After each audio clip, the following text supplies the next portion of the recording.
I want you to stop what you're doing right now and take a good long look at this small infant baby. I've been a baby, you've been a baby, everyone's been a small, squishy baby at some point in their lives. Now behold, this baby. Feast your eyes on this gorgeous creature. He's got emerald green eyes, his skin is a beautiful shade of blue, and he has one of the biggest, most plump noggins you'll ever see on a living creature. Most likely to contain that big ass brain he's got up in there. Why am I telling you all of this?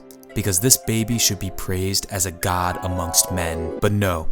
From the very start, he was shunned by the rest of society. This stupid freak, Metro Man, was handed everything in life and thinks he's hot shit. He has the nerve to throw him in the corner and shame him. And do you know why?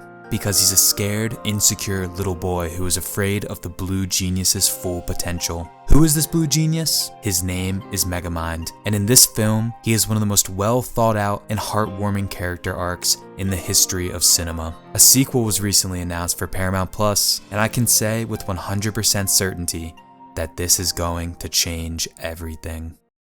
Megamind is a 2010 sci-fi action-adventure rom-com JRPG starring the titular character voiced by William Ferrell. Throughout their lives, Megamind continually tries to defeat Metro Man and take over the Metro City. But because of the terrors of systematic racism, his plans always fail. One day, Megamind achieves his goal by brutally murdering Metro Man in cold flesh with a special death ray. With no superhero to stop him, Megamind rightfully becomes its supreme ruler. However, he quickly discovers that being a villain isn't as fulfilling as he once expected. First things first, Megamind's spiritual journey from villain to hero can be seen as a genius metaphor for redemption and self-discovery. His initial identity as a villain is defined by his past actions and societal labels. Everyone judges him for being blue and weird and having a big head. He was raised in prison, an environment where the lines between what is good and evil can be blurred. But through deep introspection and personal growth, he learns to redefine himself and embrace his capacity for good. This metaphor emphasizes the idea that people have the power to shape their own destinies and overcome their past mistakes. Throughout the movie, Magnelius Mind steals Metro Man's girl, Roxanne, to further establish his dominance and superiority over him. The movie brilliantly parallels the lives of Mr. Mind and Roxanne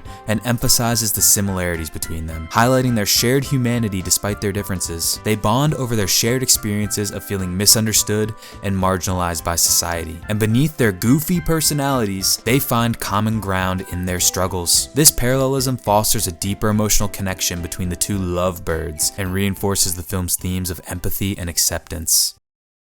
Early in the story, Hal, played by the lovable Jonas Hill, expresses his admiration for Megamind's villainous exploits, foreshadowing what is to come. This foreshadowing builds tension and anticipation, preparing the audience for the eventual confrontation between the two characters. Well, oh boy, everybody fasten their seatbelts because in an unexpected turn of events, Megamind loses the battle between him and his dirty, instinctual desires. He creates a new superhero named Titan, intending to have a worthy adversary once again. He turns against Megamind and becomes a much more dangerous threat to the city. Titan threatens Megamind's honey, his boo thang, Roxanne, and realizes he has to step the fuck up and embrace his inner hero and to stop the incel rampage. You know this film is deep when the character designs have a deep symbolism. The way Megamind and Titan look represents deeper meanings. Megamind with his blue skin and big head shows intelligence and complexity. Titan with his strong, muscular body and fiery red outfit represents brute strength and ruthless aggression. These differences highlight how different they are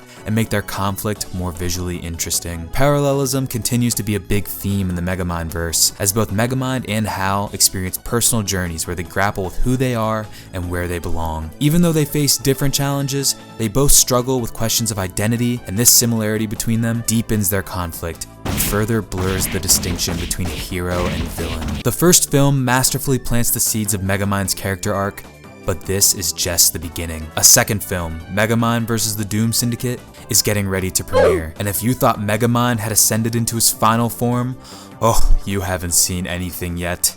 We've barely even gotten a taste of his true power.